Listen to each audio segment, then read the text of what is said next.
in the past participle. Balaan ko nga wala namang matulog sa mga texts of the verb. Kaya isang pronoun na kahit wala namang matulog. Past participle tense of the verb. How about jargon?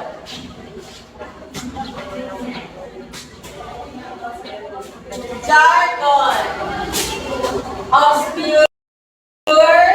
Too many. Nakikita nyo na may jargon. Yes. Limit and or define your use abbreviations. Acronym and jargon. Lalo pa sa thesis, do not use abbreviation always. Pag maggamit ka CPI, kung na siya sa sunod pwede na magamit. Basta talaan namin sa full meaning at abbreviation. And, ano pa, abbreviation, I mean acronyms. Jargon. We have medical jargons, law,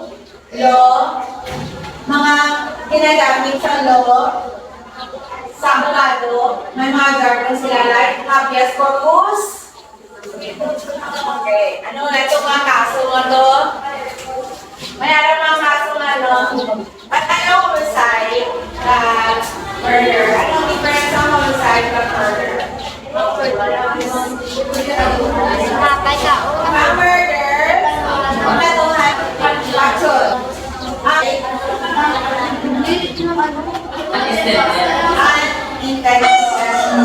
Example.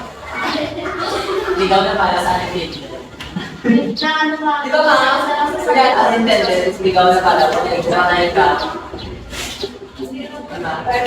Dahil sa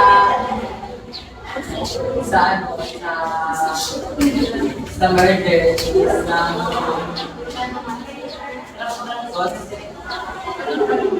like na mga kaso.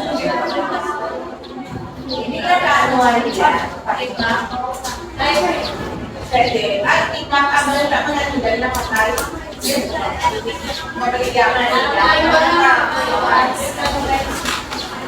Ano ba ang sample nila ng murder? Pwede pa ba yun? Ay, murder pa yun. Sige, kasi nung kaso murder,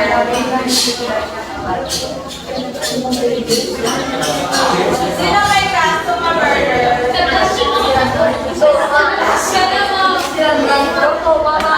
Sino may kaso ma-murder? Kunti na. Kailangan niya Lumagi na sila mga lumagi na sila. Ako mahal, tama na patay na lamok.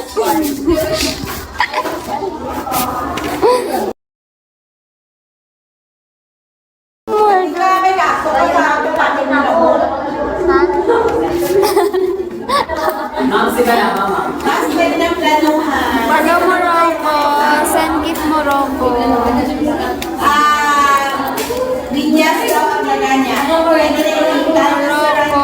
Ako na sakit lang pa. Ako na makamulit dahil. Murder na get. Nan, kung planuhan nyo, tapos pansyon nyo rin sa murder. Ganun plano.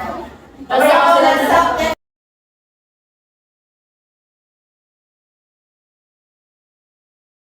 Basta na po na siya, kung wala ka. Boys is